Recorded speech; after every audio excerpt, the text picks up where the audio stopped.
அன்பு அஸ்ட்ராலஜி நேயர்கள் அனைவருக்கும் உங்கள் ஜோதிட சிவராஜின் அன்பான வணக்கங்கள். இறைவனர்களால் எல்லோரும் நன்றாக இருப்போம். நாம் பார்க்க போவது திருமண வாழ்க்கை. அது ஒரு பூந்தோட்டம் மாதிரி இருக்கணும்னு எல்லாரும் ஆசைப்படுவோம்.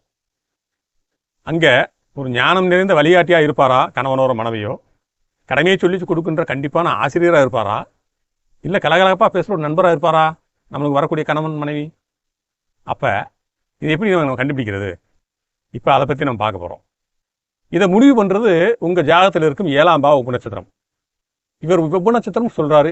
உபநட்சத்திரம்னா என்னன்னு சொல்லி எனக்கு கமெண்ட் ஒருத்தர் கேட்டார். நான் அதுக்கு தனியாக வீடியோ போடுறதா சொல்லி இப்போ உங்களுக்கு சொல்கிறேன். உபநட்சத்திரம்னா என்ன அப்படின்னா, இது லக்னம்னு வச்சுக்கோங்க. இப்போ இந்த லக்னத்திலிருந்து இது 7வது வீடு தானே. இந்த 7வது வீட்டில் பாருங்கள், சித்திரை சுவாதி விசாக நட்சத்திரம் இருக்குது பார்த்தீங்களா. சித்திரை என்பது செவ்வாயின் நட்சத்திரம், சுவாதி என்பது ராகுவின் நட்சத்திரம், விசாகம் என்பது குருவின் நட்சத்திரம். அப்போ நீங்கள் 9 கிரகங்களை மட்டுமே நம்ம பார்க்குறோம்.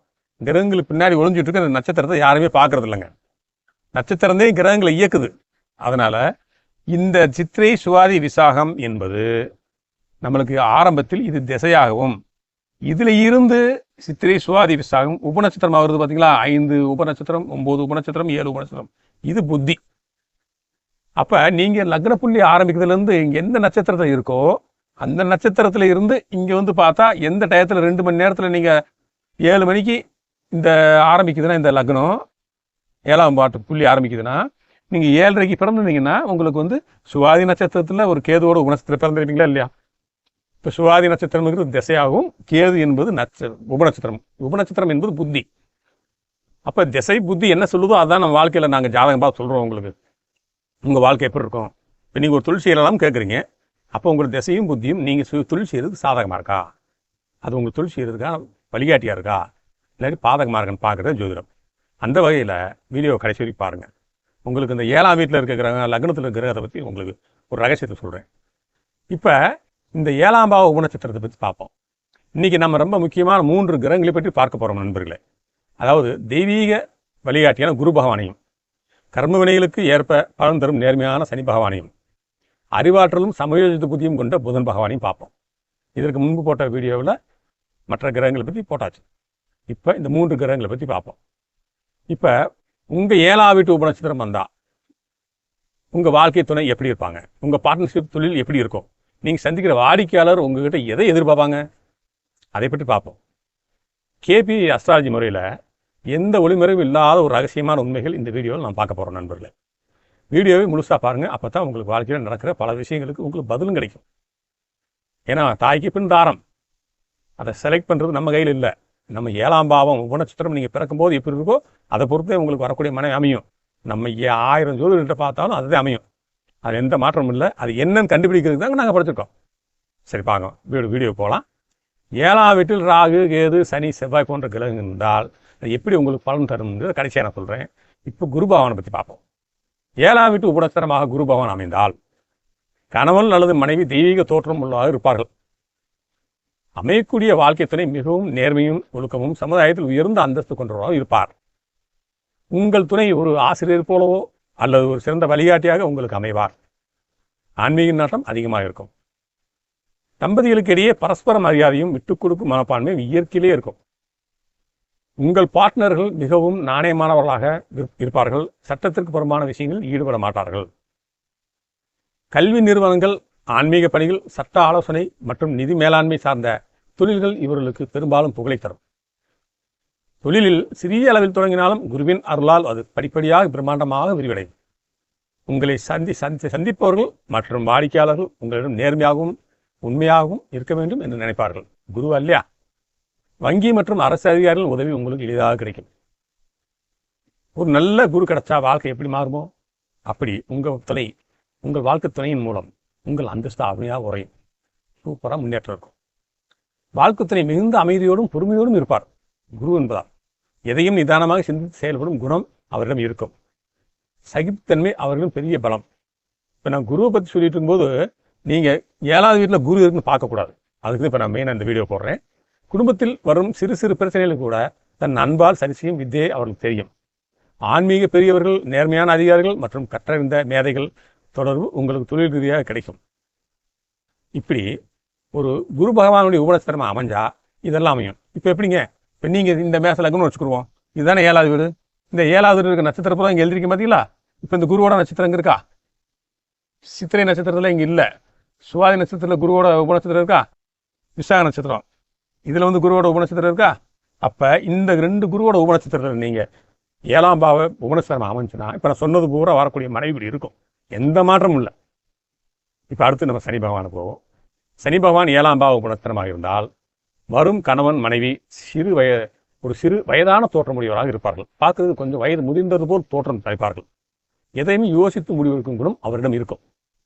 உங்கள் பார்ட்னர்கள் மிகவும் நாணயமானவர்களாக இருப்பார்கள். சட்டத்திற்கு புறமான விஷயங்களில் ஈடுபட விரும்ப மாட்டார்கள் என்று உடனே நம்பிவிடக்கூடாது. நீங்கள் சந்திக்கும் நபர் யாராக இருந்தாலும் அவர்கள் உங்கள் மேல் ஒரு சிறு சந்தேக கண்ணோட்டம் இருந்து கொண்டே இருக்கும். அதை பொருட்படுத்தாமல் நீங்கள் உண்மையாக நடந்து கொண்டால் எந்த பிரச்சனையும் இல்லை. முக்கியமான பாயிண்ட்ங்க. மக்கள் மத்தியில் நல்லவே இருந்தாலும் கண்ணுக்கு தெரியாத சில எதிர்ப்புகள் நிழல் போல தொடரும். உங்களுக்கு அமையக்கூடிய துணை சில நேரங்களில் தங்கள் கருத்துக்களை உங்களிடம் வெளிப்படையாக சொல்ல தயங்குவார்கள். ஒருவரை ஒருவர் முழுமையாக புரிந்து கொள்வதில் ஒரு சில காலதாமதமும் ஏற்படலாம். எனவே ஆரம்பத்திலிருந்தே ஒருவருக்கொருவர் வெளிப்படையான நம்பிக்கையை வளர்த்துக் கொள்வது உங்கள் திருமண வாழ்க்கை அமைதியாக நடத்த உதவும் நண்பர்களே. தம்பதியர்களுக்கு இடையே ஒரு விதமான பாதுகாப்பற்ற உணர்வும் ஏற்படலாம். இதுவே பின்னாலே சந்தேகமாகவும் மாறுறதுக்கு வாய்ப்பு இருக்கு. துணை சொல்லும் சில விஷயங்கள், கணவனோ மனைவியோ சொல்லக்கூடிய விஷயங்கள் உங்களுக்கு தெளிவற்றதாக தெரியும். அங்கே கோபப்படுவதை விட பொறுமையாக பேசி உண்மையை உணர்வதே புத்திசாலித்தனம் நண்பர்களே. துணையின் மனநிலை சில நேரங்களில் மிகுந்த அழுத்தத்திற்கு உள்ளாகும். ஆனால் அவர்கள் எடுக்கும் முடிவில் ஒரு நிலைத்தன்மை இருக்காது. ஒரு கர்மவினை பயனாக நீங்கள் அவர்கள் ஒரு நல்ல ஆலோசகராக இருக்க வேண்டிய சூழல் உங்களுக்கு அமையும்.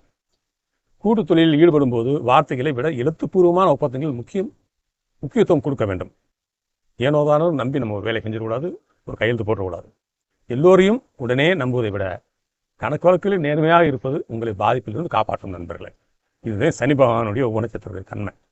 நீங்கள் பிறக்கும்போது அந்த சனி பகவான் எந்த நட்சத்திரம் உபநட்சத்திரம் இருக்கீங்களோ அதை பொறுத்து முழு பலன் அப்படி லட்டு மாதிரி எடுக்கலாம். அது எனக்கு தெரியாது, உங்கள் ஜாதகத்தை பார்த்தா தெரியும். இப்போ புதன் பகவானை பார்ப்போம்.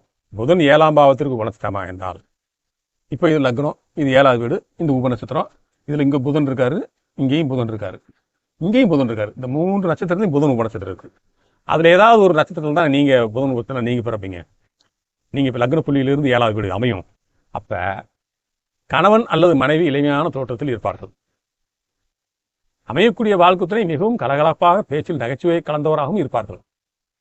எப்போதும் இளமையாகவும் சுறுசுறுப்பாகவும் காட்சியளிப்பார்.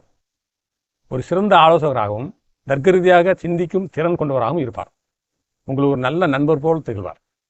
உங்கள் கூட்டாளிகள் மிக சிறந்த வியாபார தந்திரம் கொண்டவர்களாக இருப்பார்கள். வரும் வாடிக்கையாளர் பெரும்பாலும் இளைய தலைவராகவோ அல்லது கல்வி கற்கும் மாணவர்களாக இருக்க வாய்ப்பு இருக்கிறது. வாடிக்கையாளர்கள் கணக்கு வழக்குகள் மிக தெளிவாக இருப்பார்கள். உங்களிடம் கல்வி தகுதி மற்றும் பொது அறிவு அதிகம் உள்ள மனிதர்களுடன் தொடர்பு ஏற்படும். உங்களுக்கு உங்கள் துணை எதையும் மேலோட்டமாக பார்க்க மாட்டார். ஒரு விஷயத்தின் வேறுவரை சென்று ஆராய்ச்சி செய்யும் குணம் அவரிடம் இருக்கும். இதனால் உங்களுக்கு ஒரு சிறந்த ஆலோசகராகவும் வழிகாட்டியாகவும் அவர் திகழ்வார். 2 தரப்பிலும் இடையே சுமூகமான உறவு ஏற்படுத்தும் மத்தியஸ்தம் செய்யும் ஆற்றல் இவர்களுக்கு பிறவிலேயே இருக்கும். உங்கள் கூட்டாளிகள், பார்ட்னர்ஸ் மற்றும் பங்குதாரர்கள் பிரச்சனைகளை தர்க்க ரீதியாக பேசி தீர்ப்பது வல்லவர்களாக இருப்பார்கள். புதனாலேயா சமயோஜித புத்தி கொண்டவர்களாக இருப்பார்கள். எப்போதும் எதையாவது கற்றுக்கொண்டே இருக்கும் ஆர்வம் உடையவர்கள். கல்வி, எழுத்து, கணக்கு மற்றும் தகவல் தொடர்பு துறையில் சிறந்து விளங்குவார்கள். உங்களுக்கு வாடிக்கையாளர்களாகவும் நண்பர்களாகவும் அமைவார்கள். இதுவரை எனக்கு சப்ஸ்கிரைப் செய்தவர்களும் இனி செய்யப்போவர்களும் என்னுடைய மனமார்ந்த நன்றி. இந்த 9 கிரகங்களும் 3வது வீடியோவாக 7ஆம் பாவ உபநட்சத்திரமாக இருந்தால் எப்படி இருக்கும் என்று நாம் பார்த்தோம். இப்பொழுது உங்களுக்கு இந்த ரகசியத்தை சொல்கிறேன். அதாவது இப்போ இது லக்னம்னா இது 7வது வீடு. இன்னைக்கு ஒருத்தர் ஜாதகம் பார்க்க வந்தார். அவர் விருச்சிக லக்னம். லக்னத்தில் ராகு இருக்குன்னு சொல்லி அவங்களுக்கு யாருமே பொண்ணு கொடுக்கல. என்கிட்ட கேட்டார், லக்னத்தில் ராகு இருக்குன்னு சொல்லி சொல்கிறாங்க, அவர் என்னங்க செய்வார்னு கேட்டார். பாருங்க, அவர் லக்னத்தில் ராகு இருக்குன்னு சொல்கிறாங்க. ஆனால் அவர் லக்னம் அனுச நட்சத்திரத்தில் ஆரம்பிக்கிறதுனால, ராகு விசாக நட்சத்திரத்தில் இருக்கிறதுனால இங்கேருந்து இது 12வது வீட்டில் ராகு இருக்காருங்க. கட்டத்தில் ராகு லக்னத்தில் இருக்கிற மாதிரி காட்டும். ஆனால் ஆரம்பம் அனுச நட்சத்திரமா இல்லையா? அப்போ அந்த ராகு விசாக நட்சத்திரத்தில் இருக்காருங்க, 1ஆம் 3ஆம் பாகத்தில் இருக்காருங்க. அப்போ என்ன ஆகும்? உங்களுக்கு அந்த ராகு பகவான் கட்டத்தில் பார்க்கும்போது விருச்சக ராசி விருச்ச லக்னத்துக்குள்ளே இருக்க மாதிரி தெரியும். ஆனால் 12ஆம் இடத்துல இருக்குது. இது முதல் பாயிண்ட். அது பிறகு அவர் ஜாதகப்படி அவர் லக்னத்திற்கு அந்த ராகு பகவான் லக்னத்திற்கு 7ஆம் வீட்டு உபநட்சத்திரமான இங்கே இருக்கிற உபநட்சத்திரத்திலும் லக்னத்திற்கு 5ஆம் வீட்டு உபநட்சத்திரமான இங்கே இருக்கிற 3 ராசி நட்சத்திரத்தில் உபநட்சத்திலும் அவர் ராகுனுடைய உபநட்சத்திரம் அமைது. இது என்ன உணர்த்துது உங்களுக்கு? இந்த ராகு பகவான் அவர் கல்யாணமே பண்ணி வைக்க போறாரு. அவர் வாழ்க்கையில சந்தோஷம் அடைகிறாருன்னா ராகு தான். அவர் மகிழ்ச்சி அடைய வைப்பதும் ராகுதான். அவருக்கு நோயை குணப்படுத்துறதும் ராகுதான். இவ்வளவு விஷயம் அந்த ராகு பகவான் அவர் செய்ய போறார் வாழ்க்கையில. அதாவது நடக்க போகுது.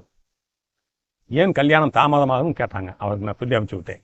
அதனால ஒரு கிரகம் 1.5 வருஷம் ராகு பகவான் இருப்பார் இல்லைங்களா? 1.5 வருஷம் இருந்தால் 1.5 வருஷம் பிறந்தவங்களுக்கு எல்லாருக்குமே லக்னத்தில் ராகு இருக்காருன்னு சொல்லி அவங்க வாழ்க்கையை நம்ம வீணடிக்கக்கூடாது. அவர்கள் நன்றாக வாழ வேண்டும். சரியான முறையில் எந்த நட்சத்திரத்தில் இருக்காருன்னு பார்த்து வரும் வாடிக்கையாளர்களுக்கு சொல்ல வேண்டியது எங்களுடைய கடமை. அதை தெளிவுபடுத்தி அவர்களுக்கு கூறினேன். நண்பர்களே, இளைய தலைமுறைகளுக்கும் இனிமேல் கல்யாணம் செய்ய போபவர்களுக்கும் இந்த 7ஆம் வீடு எப்படி இருக்குது என்று தெரிந்து கொண்டு அதன்படி நாம் வழி நடத்தி சென்றால் நம் வாழ்க்கை சிறப்பாக இருக்கும் என்பதை மிக்க மகிழ்ச்சியோடு தெரிவித்துக் கொள்கிறேன். தயவு செஞ்சு கீழே ஹைப் அப்படின்னு எழுத்தோடு இருக்கும். அதை அப்படியே டச் பண்ணிடுங்க. டச் பண்ணிங்கன்னா இந்த வீடியோ எல்லோருக்கும் போய் சேரும். அந்த உதவி செய்யுங்க. இறைவனால் எல்லோரும் நன்றாக இருப்போம். நன்றி.